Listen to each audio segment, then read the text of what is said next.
warahmatullahi wabarakatuh.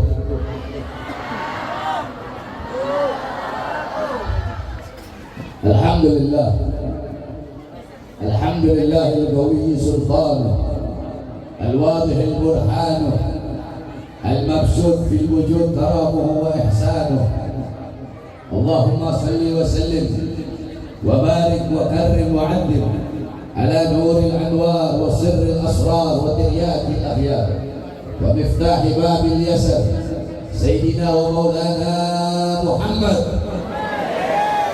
Muhammadin al-Mukhtar wa alihi al-athhar wa ashabihi al-akhyar adada ni'amillah wa ifdalih amma ba'd. Yang saya cintai, yang saya muliakan, segenap para alim ulama, para habaib, para kiai, para asatidz, para tokoh masyarakat, para sesepuh, para tuan-tuan guru, para aparat pemerintah, wabil khusus Mudirul Ma'had, pimpinan pesantren daripada pesantren Tahfizul Quran Ulumuddin, yaitu Ustaz Bahruddin. Mudah-mudahan Allah Subhanahu wa taala panjangkan umur beliau, Allah sehatkan jasmani dan rohani beliau, Allah perkuat langkah kaki beliau dalam berdakwah dan berjuang di jalan Allah Subhanahu wa taala, beserta seluruh santri-santri beliau, keluarga, anak, istri beliau semuanya. Insyaallah Allah permudah urusan dunia akhiratnya. Saya cintai, yang saya muliakan, segenap para habaib, para kiai, para asatidz yang baru saja menyampaikan tausiah-tausiahnya, Babe Aldo, Habib Aldo. Cuma kalau Babe Aldo ini orang tahunya Babe. Ini namanya Habib Ali Ridho Assegaf. Cuma karena mau dipanggil Habib, mungkin karena botak kepalanya, jadi dipanggil Babe. Ya. Padahal lebih tua saya, tapi mukanya lebih tua dia. Karena nggak maunya dipanggil Babe. Nanti Babe Aldo pada umur. Terus berjuang, ya, istiqamah dalam berjuang di jalan Allah Subhanahu wa taala. Semuanya, wabil khusus hadirin hadirat, bapak-bapak, ibu-ibu, para pemuda-pemudi umat baginda Nabi besar Muhammad yang selalu dimuliakan oleh Allah Subhanahu wa taala. Ya, saya doakan semua yang hadir di sini, mudah-mudahan tidak pulang dari ini majelis kecuali pulang dari sini Allah berikan rahmatnya, Allah berikan kasih sayangnya, Allah berikan maghfirahnya, Allah berikan pengampunannya, hidupnya bahagia dunia akhirat, makmur dunia akhirat, jaya dunia akhirat, rizkinya dilimpahkan oleh Allah, rizkinya diluaskan oleh Allah Subhanahu wa taala, rizki dari langit Allah turunkan, rizki dari bumi Allah keluarkan. Insyaallah jadi hamba-hamba yang taat kepada Allah, yang patuh kepada Allah, yang hatinya penuh dengan keimanan, cahaya iman, cahaya takwa, cahaya ilmu, dekat dengan para ulama, dekat dengan para habaib, dekat dengan para kiai, dekat dengan majelis-majelis ilmu, dekat dengan majelis-majelis ta'lim, sehingga kita di dunia berkumpul dengan amal saleh, berkumpul dengan para ulama.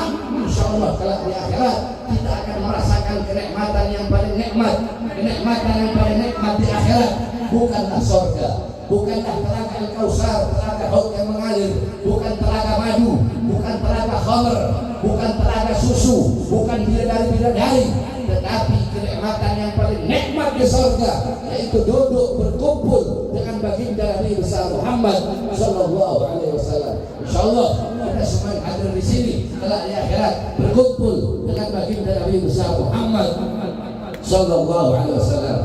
Dan saya ucapkan saudara-saudara, taqabbalallah minna wa minkum siyamana wa siyamakum wa ja'alana minal a'idin wal faizin. Mudah-mudahan Allah Subhanahu wa taala menerima segala amal ibadah kita, puasa kita, sholat kita, mahalul qiyam kita, baca Al-Quran kita di bulan Ramadan, insyaallah diterima oleh Allah, dan Allah Subhanahu wa taala jadikan kita hamba-hamba yang berbahagia. Dan saya menyampaikan permohonan maaf kepada seluruh jamaah yang hadir jikalau selama ini saya memiliki salah, baik kesalahan, perbuatan-perbuatan dosa kepada manusia, kepada kalian, kesalahan yang tampak, yang tidak tampak, yang besar, yang kecil, yang disengaja atau yang tidak disengaja. Kita duduk di majelis saudara-saudara, masih Syawal, masih memasuki suasana lebaran, kita duduk halal bihalal untuk saling memaafkan.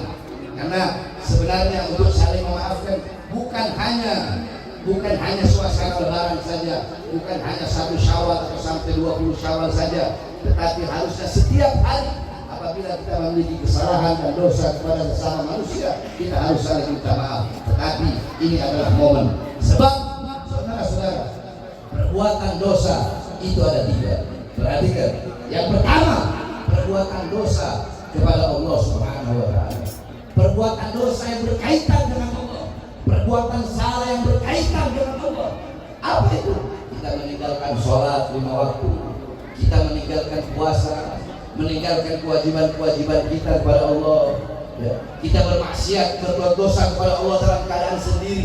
Itu perbuatan dosa yang berkaitan dengan Allah Subhanahu wa taala. Saudara-saudara, perbuatan dosa yang berkaitan dengan Allah itu masih bisa kita harapkan ampunan, karena Allah rahmatnya begitu luas.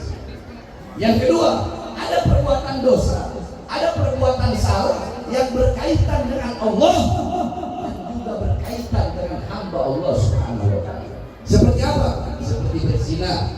Kita zina, ada laki-lakinya, ada perempuannya, ya, perbuatan dosa kepada Allah, tapi ada hamba Allah yang ikut andil dalam perbuatan dosa tersebut. Ada hamba yang lain.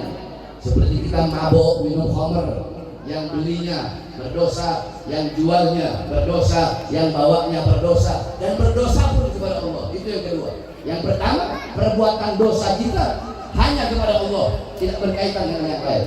Yang kedua, perbuatan dosa yang berkaitan dengan Allah, yang berkaitan dengan hamba-hamba Allah.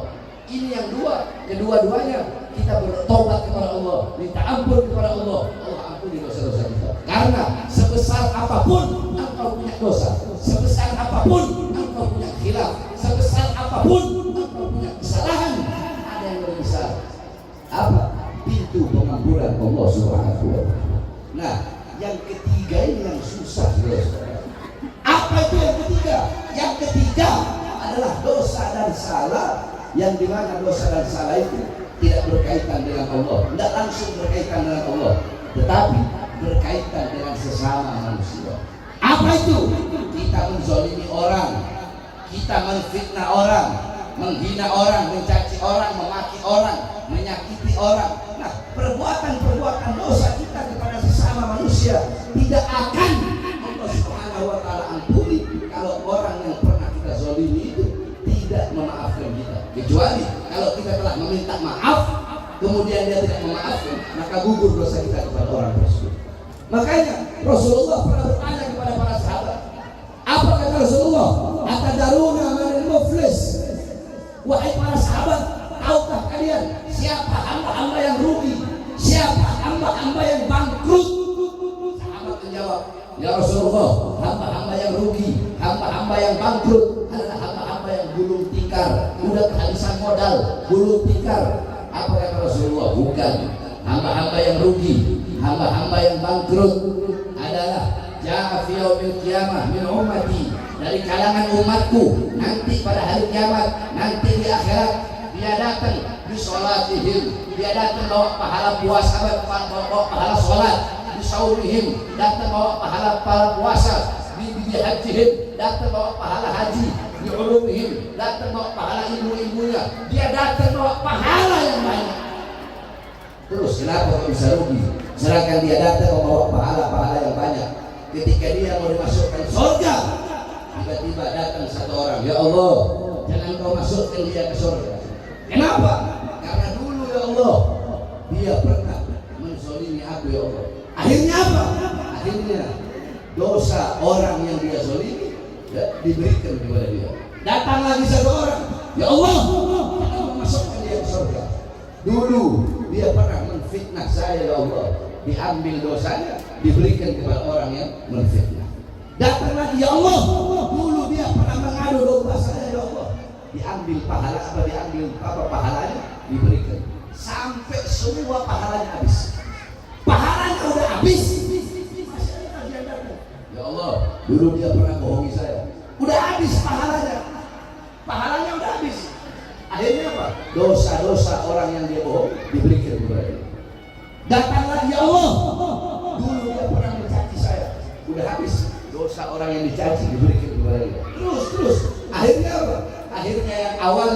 dia datang bawa pahala yang banyak, semua pahalanya habis, tersisa dosa-dosa orang yang dia zalimi ketika dia masih dunia. Awalnya mau dimasukkan surga, akhirnya dimasukkan ke dalam neraka oleh Allah Subhanahu wa taala. Oleh karenanya, mumpung kita masih hidup, kalau yang ada salah, kita minta maaf.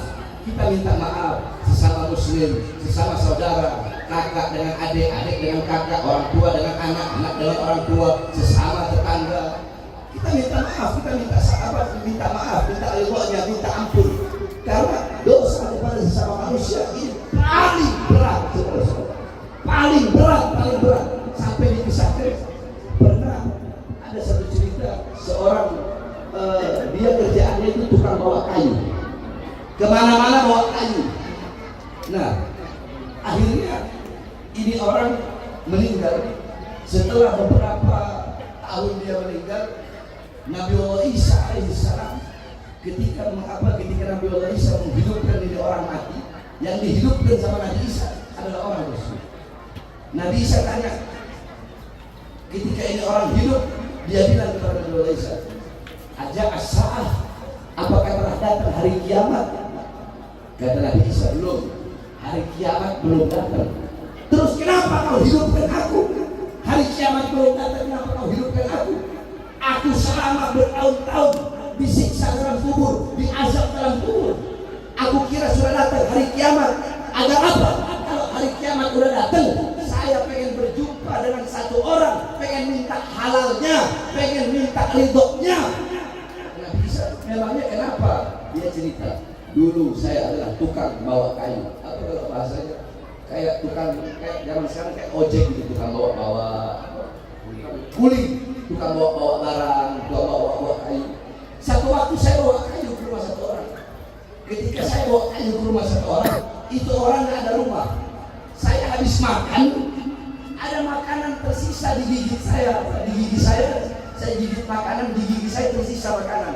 Akhirnya kayu itu orang yang saya bawa, saya ambil sedikit. Saya ambil sedikit itu kayu, saya pakai untuk tusuk gigi, untuk mengeluarkan sisa makanan yang ada di gigi saya. Tapi saya nggak izin dulu sama itu orang. Gara-gara saya mengambil haknya itu orang, hanya sebatang kayu. Gara-gara itu saya disiksa dan diazab di dalam kubur, sampai saya menunggu orang yang punya kayu itu dibangunkan kepada mahsyar, dan saya ingin minta ridho daripada itu orang, minta ridhonya, minta halalnya, agar Allah ampuni dosa saya. Coba kau bayangkan, itu tusuk gigi kayu yang kecil segini, haknya orang, haknya manusia, kau ambil, diazab, disiksa oleh Allah. Berapa banyak hak-hak orang yang telah kau ambil? Berapa banyak orang yang telah kau tipu? Berapa banyak orang yang telah kau bohongi? Berapa banyak sesama saudara muslim yang kau sakiti, yang kau adu domba, yang kau fitnah, yang kau hina, yang kau caci, yang kau maki? Kau berbuat dosa kepada Allah, kau bertobat, kau ampuni taubatmu, tetapi dosamu, salahmu kepada sesama manusia, kepada sesama saudara Islam, kalau kau tidak minta maaf, maka orang kau tidak minta maaf, kau tidak akan mendapatkan ampunan dari Allah Subhanahu wa taala. Makanya berkumpulan seperti ini, ya, halal bihalal, ya, sekaligus hakatul imtihan, ini adalah momen bagi kita untuk saling meminta maaf. Saudara-saudara, akhlak, adab daripada Rasulullah Sallallahu Alaihi Wasallam yang paling menonjol akhlaknya Rasulullah. Apa kata Rasulullah? Kata Rasulullah, "Adabani Rabbi fa ahsana ta'dimi." Allah yang mendidikku, Allah yang mengajariku, Allah yang mendidikku segala pelajaran-pelajaran. Rasulullah Rabidatul Ilm, Rasulullah kotanya ilmu, Rasulullah itu lautannya ilmu. Siapa yang mengajarkan Rasulullah? Rasulullah belajar sendiri. Saudara-saudara, laisal mar'u yuladu aliman. Tidak ada seseorang dilahirkan tahu-tahu dalam keadaan alim, itu tidak ada. Nabi Adam alaihissalam diciptakan oleh Allah. Siapa yang mengajarkan Nabi Adam asmaul a'zam? Allah. Nabi Muhammad yang mengajarkan adalah Allah Subhanahu wa taala. Diajarkan akhlak, diajarkan adab. Bagaimana akhlaknya Nabi Muhammad?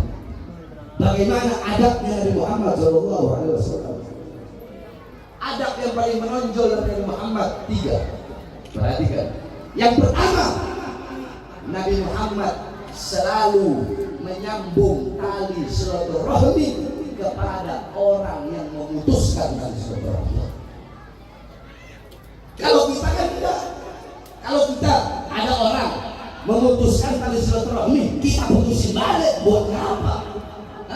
Kakek tak pernah ke engkau, kakek tak pernah main ke engkau, kakek memutuskan tali silaturahmi, engkau juga. Itu kalau kita. Rasulullah menyambung tali silaturahmi kepada orang yang memutuskan. Itu akhlak Nabi yang begitu luar biasa. Yang kedua, Rasulullah SAW beliau menjenguk orang yang tidak pernah menjenguknya, mendatangi orang yang tidak pernah mendatanginya. Sering kalian dengar kisah bagaimana Rasulullah SAW selalu dilempari dengan isi perut daripada onta. Dilempari isi perut onta, dia mau ke masjid, dilempari isi perut onta, dia mau ke masjid, dilempari isi perut onta. Satu waktu Rasulullah, kenapa tidak ada yang melempari saya? Oh, ternyata orang yang biasa melempari beliau sedang sakit. Rasulullah datang, beliau bawa bingkisan buah-buahan. Kata orang, wahai Muhammad, apakah kau tahu aku dalam keadaan lemah, dalam keadaan sakit, dalam keadaan tidak berdaya, terus kau mau datang membunuhku? Apa kata Rasulullah? Tidak. Aku datang kemari ingin menjengukmu, ingin membesukmu, mendoakanmu, karena aku tidak pernah selama 2-3 hari aku tidak lagi mendapatkan daripada yang biasa kau lemparkan kepadaku. Maka aku berpikir kau sakit, makanya aku datang kepadamu. Akhlak Rasulullah. Yang kedua, yang paling menonjol, Rasulullah SAW mendatangi orang yang tidak pernah mendatangi beliau. Yang ketiga, akhlak Rasulullah yang paling menonjol apa? Rasulullah memaafkan orang yang berbuat salah kepada Rasulullah.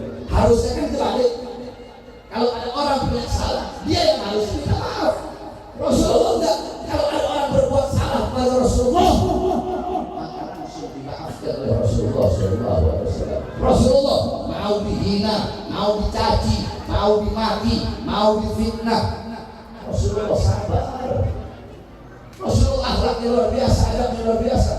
Jangankan kepada sesama muslim, kepada orang Yahudi satu waktu Rasulullah ada jenazah orang Yahudi. Ketika jenazah orang Yahudi lewat, Rasulullah berdiri. Ketika Rasulullah berdiri, Rasulullah menangis. Sahabat bertanya, ya Rasulullah, kenapa engkau menangis ya Rasulullah? Apa kata Rasulullah? Aku menangis karena satu nyawa melayang dari genggamanku. Sehingga apa? Sehingga nyawa itu masuk ke dalam neraka Allah Subhanahu wa Ta'ala. Itu akhlak Nabi kepada orang Yahudi. Nah, kita umat zaman sekarang semakin hari semakin jauh dari adab Nabi Muhammad, jauh dari budi pekerti baginda Nabi besar Muhammad Sallallahu Alaihi Wasallam. Lihat zaman sekarang, fitnah akhir zaman di mana-mana. Orang-orang tidak lagi lupa, orang-orang tidak lagi tahu Allah, tidak tahu lagi iman, tidak tahu lagi Islam, tidak tahu lagi Quran, tidak tahu lagi sunnah-sunnah Nabi Muhammad, tidak mengenal sirah Nabi Muhammad, tidak mengenal tarikh Nabi Muhammad. Orang-orang zaman sekarang semakin hari semakin jauh dari Allah. Engkau punya anak-anak, mereka tidak kenal iman, tidak kenal Islam, buta Al-Quran. Ini pondok-pondok tahfizul Quran. Saudara-saudara, kita ini orang zaman sekarang semakin hari semakin jauh dari Quran. Saya tanya, jawab yang keras. Jawab yang keras. Setiap hari engkau semua laki-laki atau perempuan yang duduk di sini, jawab yang keras. Kalian setiap hari lebih banyak pegang handphone atau pegang Al-Quran? Al-Quran lebih banyak pegang handphone atau pegang Al-Quran? Engkau lebih banyak pegang handphone. Saya alhamdulillah udah sekitar dari sebelum Ramadan, udah sekitar 2 bulan lebih saya pegang handphone paling seminggu sekali. Jarang saya pegang handphone. Kenapa? Coba kalian lagi duduk, suami istri duduk berdua begini, ya, bukannya ngobrol malah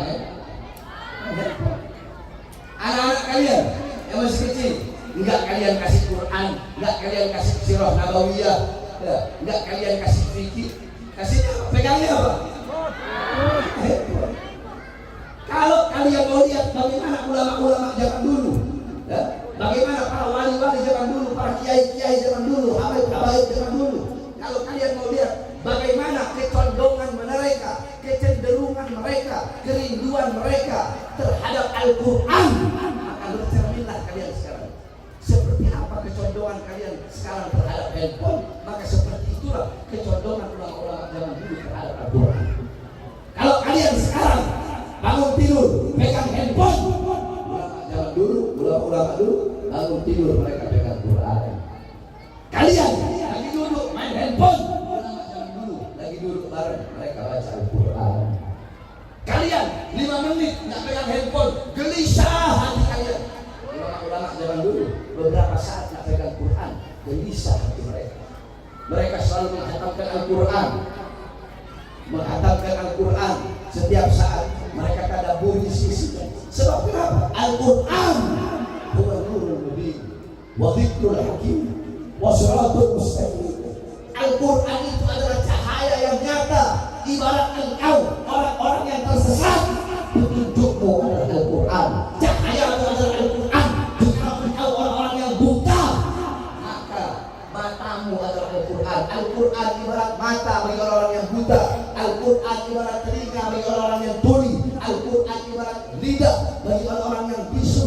Al-Quran berisi petunjuk. Al-Quran berisi tentang kisah-kisah yang telah lalu, sejarah-sejarah yang telah lalu, yang sekarang, dan yang masa-masa yang akan datang, apa-apa yang akan terjadi, semuanya ada dalam Al-Quran. Apa ada semua berkata, nahnu qaumun azzalallahu bil Quran wa la nahnu min dunil Quran. Kami adalah kaum, kami adalah golongan, kami adalah pemuda-pemuda yang dimuliakan oleh Allah dengan Al-Quran. Dan kami tidak mencari kemuliaan lain, kami tidak mencari keagungan lain selain daripada Al-Quran. Makanya bapak-bapak, ibu-ibu, didik putra-putri kalian dengan apa? Dengan Al-Quran. Mulai dari kecil. Ini enggak kalian pegang handphone, Al-Quran kalian berdebu di rumah kalian. Al-Quran kalian berdebu, udah berdebu, enggak pernah kalian baca. Kalian sibuk dengan handphone, sibuk dengan urusan dunia. Engkau yang di sawah, sibuk dengan sawahmu. Engkau yang di toko, sibuk dengan tokomu. Engkau yang urusan dunia, yang dagang, yang segala macam, yang di sawah, yang di pasar, yang jualan. Kau sibuk dengan kau punya urusan dunia, sehingga kau lupa kepada akhirat, kau lupa kepada Allah, kau lupa kepada cahaya Allah, yaitu Al-Quran yang menjadi petunjuk bagimu. Engkau lupa semuanya. Kalian sibuk berbuat dosa. Kita umat zaman sekarang, akhir zaman, fitnah di mana-mana, kerusakan di mana-mana. Akhlak orang, akhlak anak orang tua misalnya. Anak-anak tidak punya lagi akhlak kepada orang tua. Anak-anak ngomong kasar sama orang tua, istri ngomong kasar kepada suami, suami ngomong kasar kepada istri. Akhlak hilang, rumah tangga kalian hancur. Jangan kalian pikir kebahagiaan rumah tangga, kebahagiaan desa, kebahagiaan kampung itu dengan uang. Tidak, saudara. Jika rumah tangga kalian hidup dengan cahaya Al-Quran, rumah tangga kalian hidup dengan cahaya Al-Quran, hidup dengan cahaya-cahaya sunnah Nabi Muhammad SAW, suaminya soleh, istrinya soleha, alimah, mudarrisah, muallimah, muaddibah lil abna, disitulah kebahagiaan rumah tangga. Kalian ibu-ibu zaman sekarang, ya, ibu-ibu, kalian tahu di mana letak kursi, di mana letak lemari, kalian tahu di mana letak dapur, di mana letak dapur kalian, letak kulkas, letak kipas angin, semuanya kalian tahu. Tapi kalian tidak tahu di mana letak anak-anak perempuan kalian di kamar. Saya tanya ibu-ibu jawab, emas, intan, permata, berlian, kalian taruh di mana? Di luar rumah atau dalam rumah? Jawab.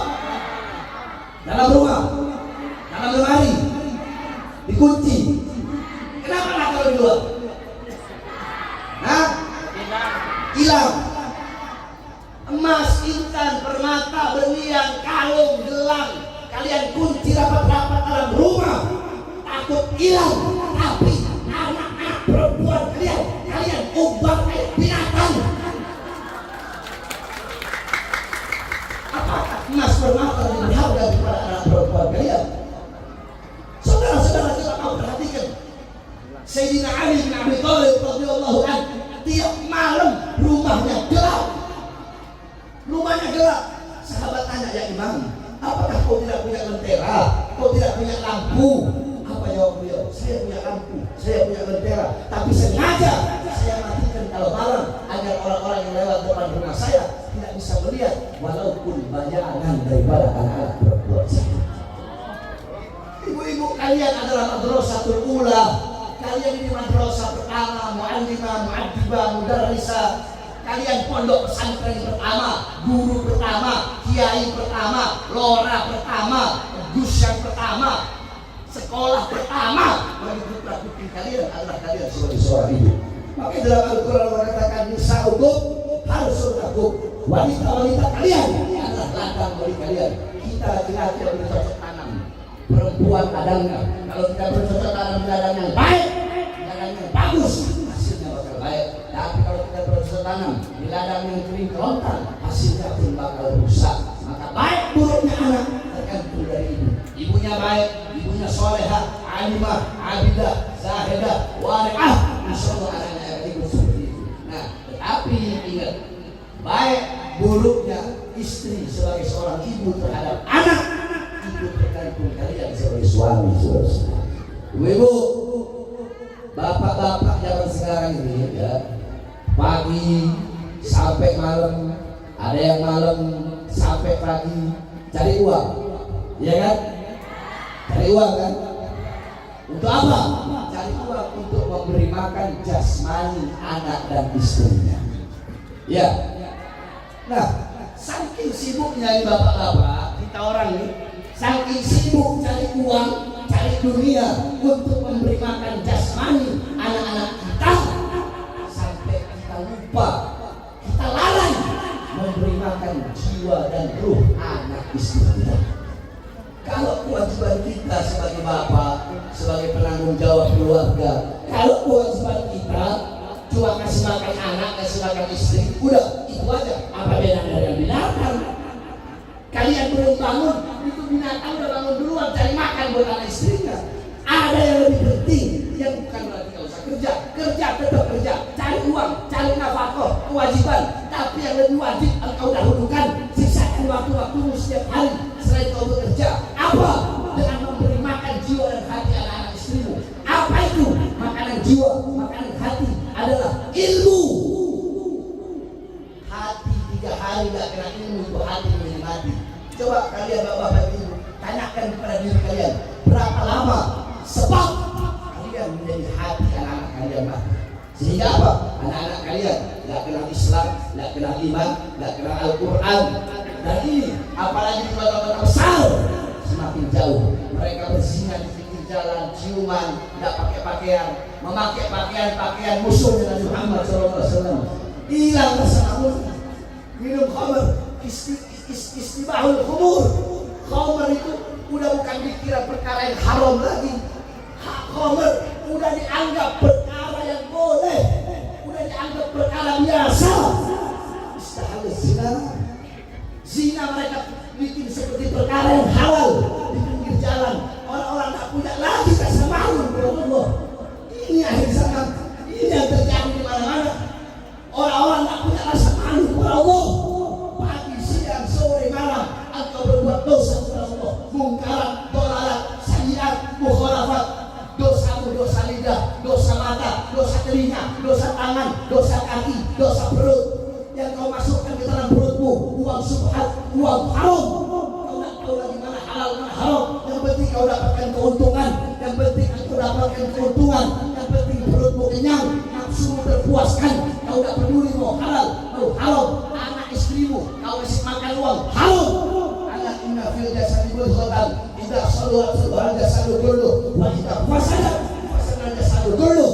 Ala wahiyal galab. Ketahuilah dalam diri manusia ada segumpal daging. Kalau daging itu baik, baik seluruh anggota tubuh. Kalau daging itu rusak, rusak seluruh anggota tubuh, saudara. Apa daging itu? Daging itu adalah hati, saudara. Nah, hati itu tumbuh dari makanan. Kalau yang masuk makanan baik, yang masuk nafkah yang baik, makanan yang halal, kau beri masuk, kau masukkan, kau beri nafkah yang halal kepada kau punya anak istri, maka hatinya akan tumbuh menjadi hati yang baik. Sebab al-hati al-qalb ra'sul jawarih. Hati itu adalah kepala dari seluruh anggota tubuh. Kalau kau punya pimpinan seluruh anggota tubuh, tidak taghayyara ar-ru'us, taghayyara ar-ru'us. Kalau pemimpinnya rusak, yang dipimpin pun akan rusak. Pemimpin anggota tubuh adalah hati. Baik buruk rusaknya hati tergantung makanan yang masuk. Lihat bagaimana saudara-saudara sekalian. Al-Imam Hanafi azan. Azan.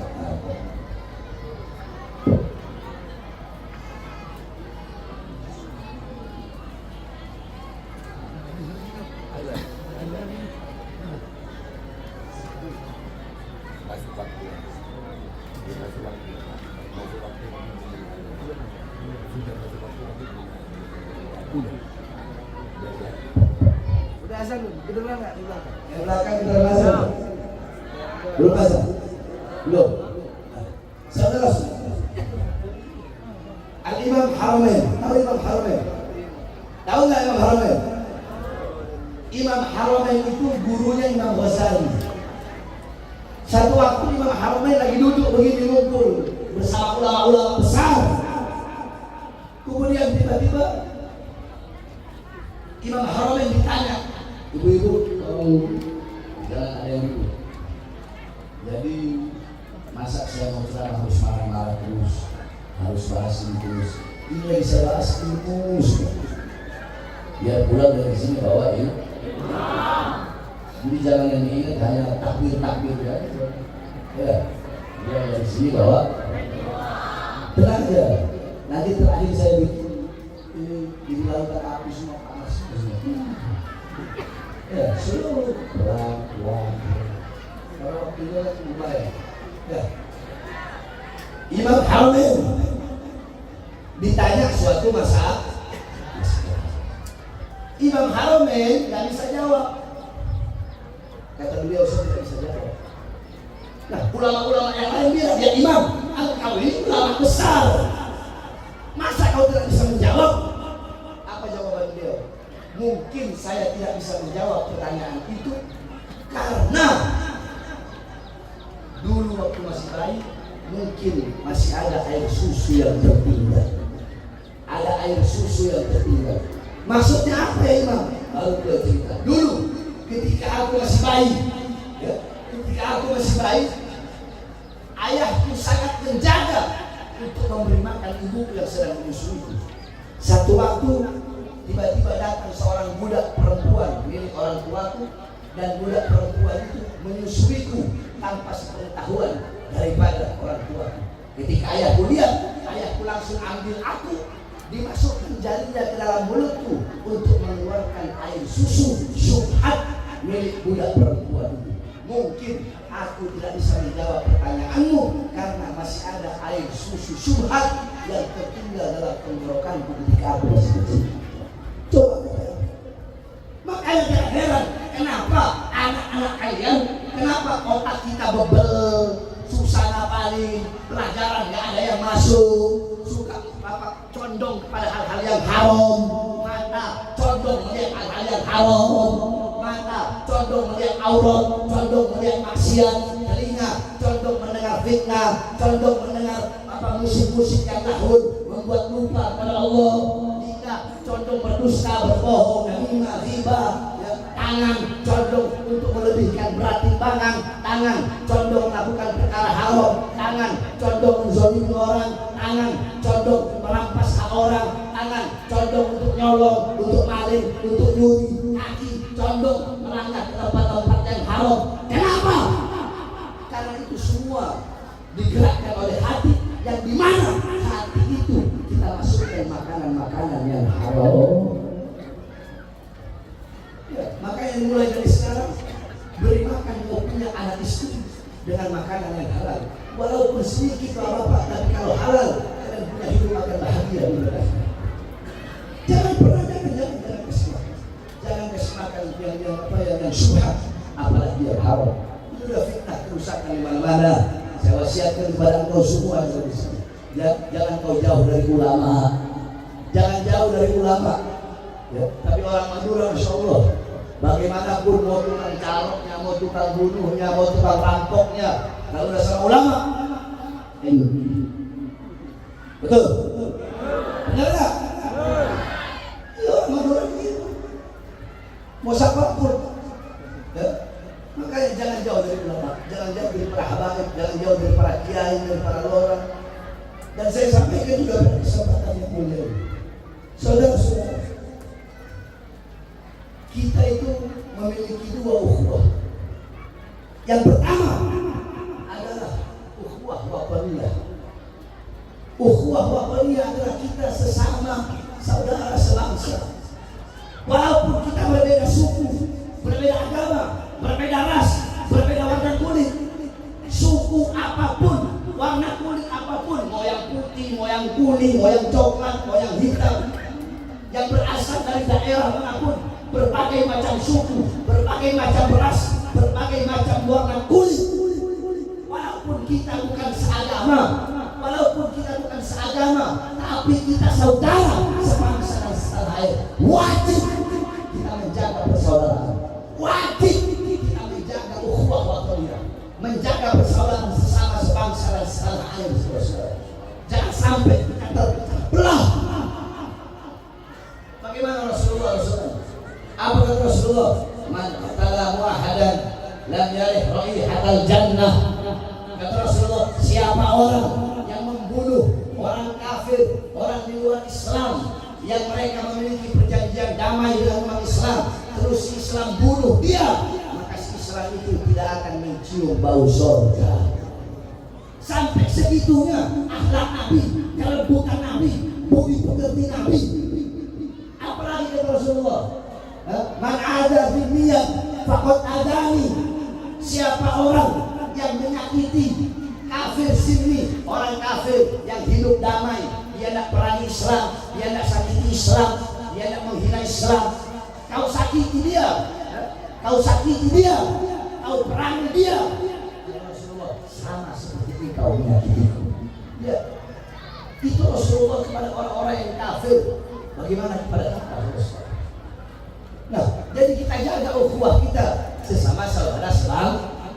Jawab, sesama saudara Islam. Setanah A. Walaupun berbeda suku, berbeda ras, berbeda warna kulit. Kenapa? Karena kita walaupun beda suku, beda ras, beda agama, kita bersatu dengan satu kesatuan. Apa itu? Satu merah putih, satu Pancasila, satu Undang-Undang Dasar 45, satu Bhinneka Tunggal Ika. Dan kita sesama anak-anak bangsa, walaupun beda suku, beda agama, beda ras, kita harus tetap bersatu, bersama-sama berjuang, berada di barisan paling depan untuk bangsa, untuk negara dan kesatuan Republik Indonesia. Saudara-saudara, itu yang pertama. Yang kedua, kita jaga ukhuwah kita sesama umat Islam. Betul? Betul? Jangan kita pecah belah.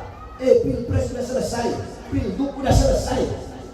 Ada apa mau berantem? Gak usah berantem, bersatu. Walaupun berbeda, ada yang beda mazhab, ada yang mazhab Syafi'i, ada lagi saudara-saudara kita yang mazhab Hambali. Kita bersatu walaupun beda mazhab, tetap kita Ahlus Sunnah wal Jamaah. Ada banyak thariqah, ada thariqah Syaziliyah, Naqsabandiyah, Satariyah, Tijaniyah, Alawiyah, Qadiriyah. Walaupun berbeda thariqah, tetap kita harus bersatu. Kenapa? Karena kita satu. La ilaha illallah Muhammadun. Para ustadznya, para kiainya, para habaibnya bersatu. Walaupun beda manhaj, beda pola pikir, tetap kita harus bersatu. Walaupun beda-beda alumni, ini enggak. Saya lihat kebanyakan, saya alumni di sini, saya alumni di sini, saya alumni di sini. Mau engkau dari alumni manapun, walaupun engkau berbeda guru, kita harus bersatu sebagai sesama umat baginda Nabi besar Muhammad. Jaga ini ukhuwah Islamiyah, jaga ini persatuan. Jangan mau dipecah belah. Walaupun engkau berbeda bendera, ada yang bendera majelisnya merah, ada yang bendera majelis taklim yang kainnya kuning putih, walaupun berbeda bendera, kita harus bersatu. Sebagai apa? Sebagai kita di bawah bendera, di bawah liwat umat baginda Nabi besar Muhammad. Dan harus kalian ingat, kita semua ini umat Nabi, kita umat Nabi Muhammad, kita bangsa Nabi Muhammad, kita tidak akan pernah bisa tunduk kepada siapapun. Bangsa Nabi Muhammad, umat Nabi Muhammad tidak akan pernah tunduk kepada kezaliman, kepada kemungkaran. Umat Nabi Muhammad, bangsa Nabi Muhammad akan melawan kezaliman, kemungkaran, ketidakadilan sampai titik darah penghabisan bersama. Allahu Akbar, Allahu Akbar. Saya tanya, kalau bersatu enak nggak? Enak nggak? Damai nggak? Tentram nggak? Iya enak, damai, tentram. Saya tanya, Ramadan kemarin enak nggak? Enak kan? Damai, tentram, aman. Ya, fokus ibadah. Kita orang lagi fokus ibadah Ramadan, fokus ngajar. Lagi tentram-tentramnya, lagi damai-damainya, muncul si cucu PKI, biadab bangsat, siapa namanya? Fuad Gerwani, cucu Gerwani, cucu Warsina, cucu PKI, biadab. Orang-orang lagi ibadah. Saya udah nggak mau ceramah keras segala macam, karena kita lagi Ramadan, lagi suasana Lebaran, ya. Tiba-tiba muncul si bangsat satu, muncul si biadab satu, saudara-saudara. Dengan enaknya coba, saya selama ini pernah nggak saya mempermak dia, mau hina saya, mau caci maki siapapun, kita nggak ada urusan. Tapi yang dihina guru kita, guru saya. Saya belum mondok di akhirat. Saya termasuk abnaul khairat. Saudara-saudara, yang dihina sama si Fuad bangsat ini, ya. Si Fuad, ya, cucunya Warsina yang digeruan PKI. Yang dihina sama dia itu guru tua ulama besar, Habib Idrus bin Salim Al-Jufri. Beliau itu dakwahnya luar biasa. Beliau berjuang untuk Indonesia bukan dengan pedang. Beliau berjuang untuk masyarakat Indonesia, khususnya yang berada di Indonesia Timur. Beliau berjuang dengan apa? Dengan pena. Beliau ngajar dari kampung ke kampung, dari desa ke desa. Beliau berjumpa dengan raja-raja yang belum yang banyak, ada juga raja-raja yang belum masuk agama Islam. Beliau masukkan Islam. Beliau dari kapal ke kapal, dari sini ke sana. Beliau bangun Al-Khairat sampai sekarang Al-Khairat sudah hampir memiliki 1.600 cabang. Beliau tokoh pendidikan, tak kenal lelah. Beliau kepanasan, keringetan, nyebrang laut tiap hari hanya untuk berdakwah, tiap hari untuk mengenalkan bumi Indonesia, untuk mengenalkan bangsa Indonesia yang ada di Sulawesi sampai Ternate, sampai Kaltara, daerah Tarakan, sampai di Ternate, di mana-mana ada Al-Khairat, kebanyakan di daerah Indonesia Timur. Beliau adalah seorang pejuang. Saudara-saudara, kau tahu di akhirat ketika Allah menimbang darah syuhada, ya, itu berjuang mati jalan Allah, darah itu ditimbang dengan tintanya ulama. Tinta ulama di sisi Allah, tinta ulama lebih berat daripada darahnya syuhada yang berjuang di jalan Allah. Jadi saya tanya, semua jawab. Habib Idrus bin Salim Al-Jufri, guru tua, beliau ulama besar bukan? Jawab, ulama besar bukan? Ulama besar bukan? Wali besar bukan? Wali besar bukan? Saudara-saudara, kita orang itu kebanyakan orang-orang awam. Kalau di daerah Palu, ya, di daerah suku-suku yang biasa, suku-suku pedalaman, itu semua di Ternate, di daerah Ambon, di daerah Tarakan, masyarakat Indonesia Timur, semua rumah. Ibarat kalau di Jawa, ya, kalau di Jawa ditaruh ada fotonya Kiai ini, ada foto Habib ini. Kalau di sana, di Jawa Timur apa di mana? Indonesia Timur, kebanyakan cuma satu. Apa itu kebanyakan? Cuma taruh fotonya guru tua. Habib Idrus bin Salim Al-Jufri. Semua rumah, bahkan rumah Kristen ada yang ditaruh foto guru tua Habib Idrus bin Salim Al-Jufri. Habib Idrus, beliau pernah bikin syair. Dengarkan, ikuti saya semua. Bismillahirrahmanirrahim. Yang keras, Bismillahirrahmanirrahim. Kullu ummatin laha ramzu izzin wa ramzu izzina alhamra wal bayda. Setiap bangsa memiliki simbol kemuliaan, simbol keagungan. Adapun simbol kemuliaan kita, simbol keagungan kita, bangsa Indonesia adalah merah dan putih. Itu syairnya guru tua Habib Idrus bin Salim Al-Jufri. Nah ini si Fuad bangsa siapa?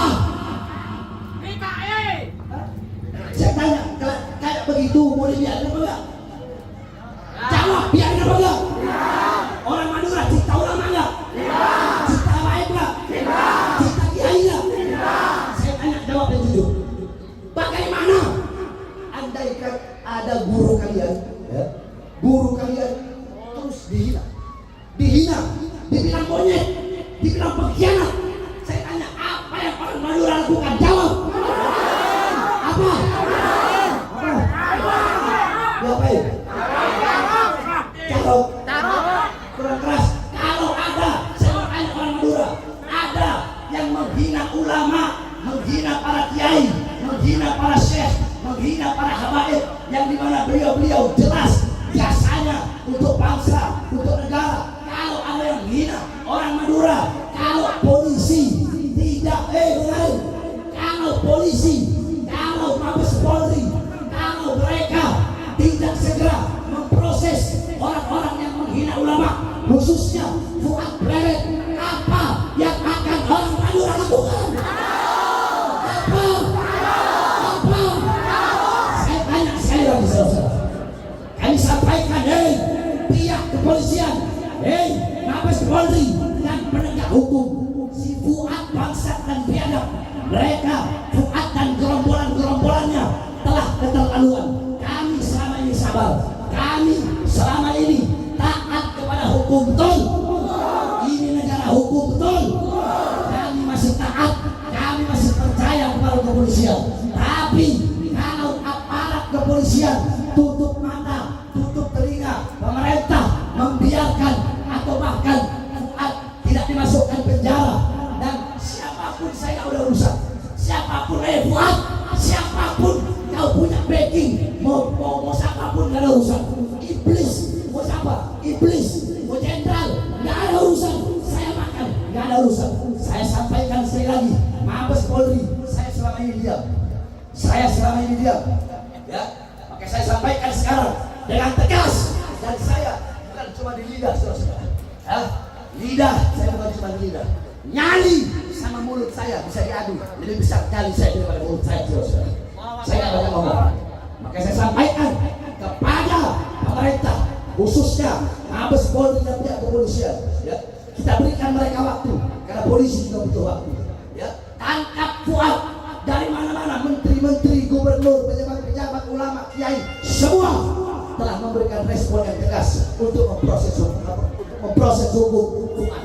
Tapi kalau sampai, saya sampaikan, kalau sampai Fuad bangsat biadab, Fuad cucu Gerwani PKI tidak ditangkap, tidak ditahan, maka jangan salahkan kami umat Islam yang akan bertindak, akan kami lawan, akan kami bantai dia sampai titik darah penghabisan. Allahu Akbar, Allahu Akbar, Allahu Akbar. Masyarakat Madura, saya tanya, andaikan Fuad diproses. Siap kita berangkat ke sana. Siap berangkat ke sana. Siap berangkat ke sana. Siap kita berjihad. Siap bela ulama. Siap bela habaib. Siap bela kiai. Allahu Akbar. Allahu Akbar. Indonesia merdeka. Merdeka. Merdeka. Allahu Akbar. Jadi kalau negara pengen aman, damai, tentram, maka tangkap para pemecah belah umat. NU sama habaib mau dipisahkan, gimana? Kiai sama habaib mau dipisahkan. Sekarang dibikin istilah pribumi non pribumi. Saudara-saudara, saya kasih tahu sama kau ya. Saya punya nenek orang Sangir, asli Sulawesi Utara. Nenek saya orang Sangir. Nenek saya orang Sangir. Ada mereka Bugis. Jadi jangan hanya merasa paling pribumi, betul. Bukan merasa paling pribumi. Kita juga pribumi Indonesia yang siap melawan para pemecah belah bangsa. Kita akan lawan mereka semua. Kita akan tidak diam. Kita akan lawan. Kita akan berhenti sampai mati. Tidak akan mundur walaupun harus hancur, saudara-saudara. Allahu Akbar. Allahu Akbar. Allahu Akbar. Jawab yang keras. Siap lawan PKI. Siap lawan antek-antek PKI. Siap bumi hanguskan PKI. Siap bela agama. Siap bela bangsa. Siap bela negara. Siap bela merah putih. Allahu Akbar. Madura bersama guru tua, betul. Madura bersama Habib Idrus bin Salim Al-Jufri, betul. Allahu Akbar. Allahu Akbar. Makanya Mabes Polri, pemerintah, polisi ya, jangan cuma anggap ini sebagai masalah yang enteng, betul. Betul. Ini isunya udah nasional. Kami selama ini enggak, dia mau bilang Habib itu Yahudi. Mana ada yang tahu sih? Pernah nggak? Nggak pernah. Terserah. Nggak pernah kami urusin. Kalau hina, caci mau maki kami dengan apapun nggak ada urusan. Tapi Fuad si bangsa diadab satu ini salah kawan. Yang dihina guru tua. Kali itu terus bisa dilanjutin. Nggak usah deh. Jauh-jauh ke Palu nggak usah. Coba tes, main-main aja ke Sampang. Kira-kira jadi apa? Hah? Jadi abu. Oh, jadi abu. Hah? Jadi abu. Nah, gitu katanya begini. Jadi sate. Kalau ada apa kita nanti sweeping habaib. Wah. Habaib mau di sweeping sama gerombolannya. Tunggu duit nggak datang. Kemarin sama gerombolan Fuad waktu di Pemalang kita tolak malah di sweep, saya datang, saya sama supir sama anak saya 3 mesin kecil-kecil. Ada yang datang. Hanya mulu. Akhirnya apa saya bilang? Saya bilang begini, kalian mau ancam saya? Ancaman kalian bagi saya itu hanyalah hiburan buat anak-anak saya. Makanya ya, sekarang saudara-saudara sekalian, kita fokus tangkap Fuad cucu Gerwani PKI. Betul. Polisi nggak tangkap, ya jangan salahkan umat kalau umat yang bergerak sendiri. Betul. Udah nggak ada urusan. Ya kita ini untuk ulama, untuk para habaib, untuk para kiai-kiai yang lurus, yang ar-rasikuna fil ilm. Kita bukan berani mati, bukan. Kita jatuh cinta kepada kematian. Betul. Tapi saya sampaikan saudara-saudara, kami para habaib, kami ada urusan. Terserah kalian menghina, mencaci, memaki-maki silahkan. Saudara-saudara, demi Allah, kami bagaikan kayu gahru semakin dibakar akan semakin semerbak wanginya. Kami para habaib bagaikan besi, semakin dibakar, semakin ditempa, semakin dipukul, kami akan menjadi pedang-pedang yang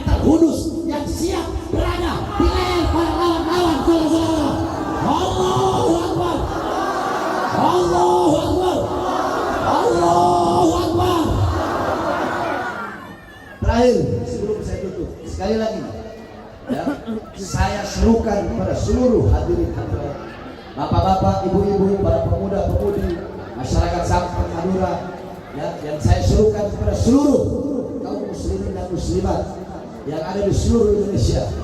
Ayo sama-sama kita bersatu. Kita jaga ukhuwah Islamiyah, jaga tali persaudaraan, ya. Jangan mau kita diprovokasi, jangan mau kita diadu domba. Ingat, kita tidak pernah cari musuh, betul? Kita tidak pernah cari musuh, betul? Tapi kalau musuh duluan yang menghina, yang mencaci, yang memaki, ya, maka haram bagi kita untuk lari Islam. Kenapa? Mending mati bersifat darah daripada diam ketika melihat para ulama-ulama kita dihina. Oleh karenanya kita sama-sama jaga persatuan. Habaib dan kiai jangan mau dipecah belah. Para ustaz, para habaib, para kiai sama-sama bersatu. Ayo di umat, urus umat, berdakwah, tuntut umat di jalan yang benar. Begitupun para muhibbin, para pecinta-pecinta kiai, para pecinta-pecinta habaib, para umat, semuanya kita sama-sama bersatu di bawah bendera Rasulullah.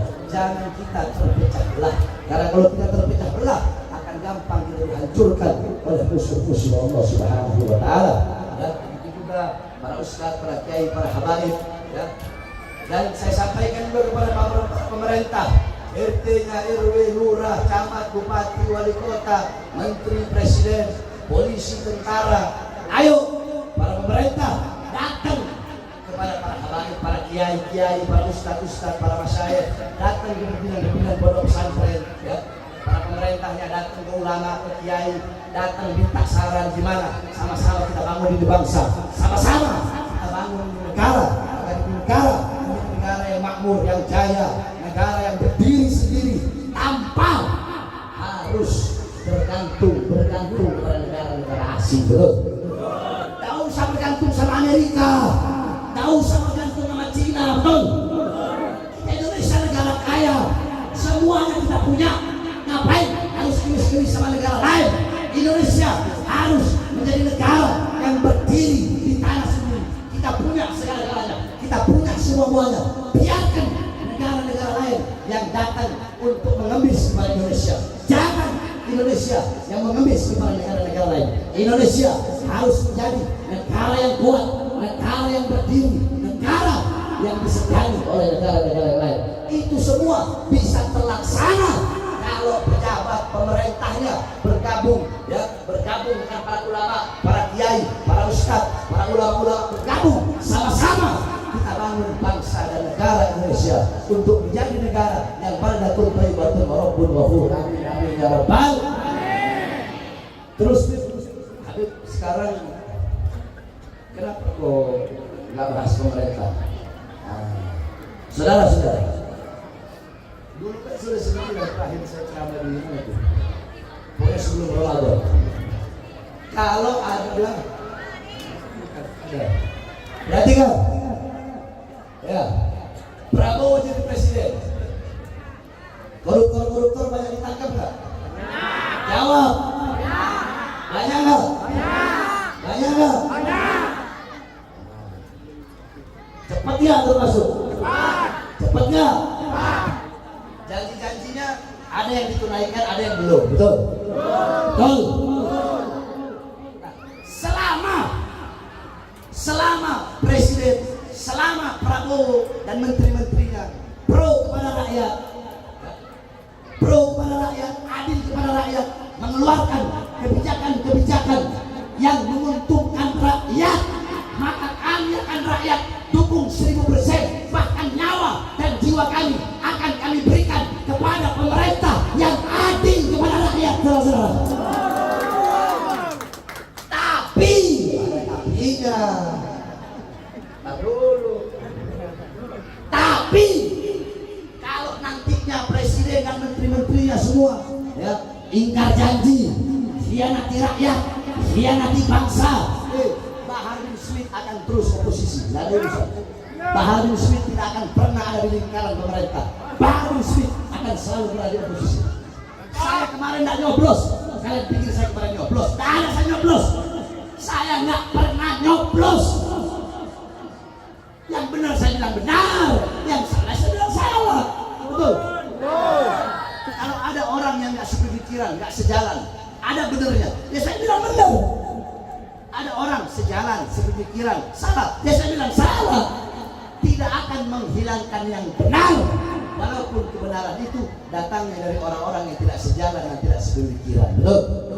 Dan tidak akan membenarkan yang salah, walaupun yang salah itu datang dari orang-orang terdekat, dari keluarga, sahabat, saudara, atau orang-orang yang sepemikiran. Tapi saya sampaikan, kalau nanti pemerintah khianati rakyat, ingkar janji sama rakyat, ya, menyusahkan rakyat, maka saya bersumpah, saya Bahar bin Smith yang akan berada di barisan paling depan demi rakyat, demi bangsa, demi negara, demi Indonesia, demi rakyat yang susah, demi rakyat yang kelaparan, demi rakyat yang menderita. Jangankan hanya di penjara, nyawa saya, jiwa saya, darah saya murah harganya, saudara-saudara. Allahu Akbar, Allahu Akbar. Masyarakat Sampang saya tanya semuanya, siap bela para ulama? Siap bela para habaib? Siap bela bangsa? Siap bela negara? Siap bela NKRI? Indonesia merdeka! Merdeka! Merdeka! Merdeka! Allahu Akbar! Sekali lagi, jadi udahlah, kalian jangan ngomong pribumi ini. Saya juga pribumi lah. Rasa-rasa pribumi kita, betul? Betul! Jadi sengaja ini tentang permainan PKI untuk bicara. Makanya kita jangan terprovokasi. Tidak percaya karena jadi kepolisian. Ya. Kalau polisi tutup mata, tutup telinga, ya, polisi biarkan, nah, baru hukum rimba yang berjalan, saudara. Ya. Betul ya? Ya, jadi udah. Saya nggak mau bahas-bahas nasab, saudara. Nggak mau saya bahas nasab. Nggak penting buat saya. Yang saya lagi fokus ini si Fuad brengsek. Ya. Masalah nasab, diam. Sebab kenapa? Diamnya kami, diamnya saya atas orang-orang yang hina, ini suatu jawaban, saudara. Bahwa saya auman singa terlalu mahal untuk meladeni godong pada Islam. Assalamualaikum warahmatullahi wabarakatuh.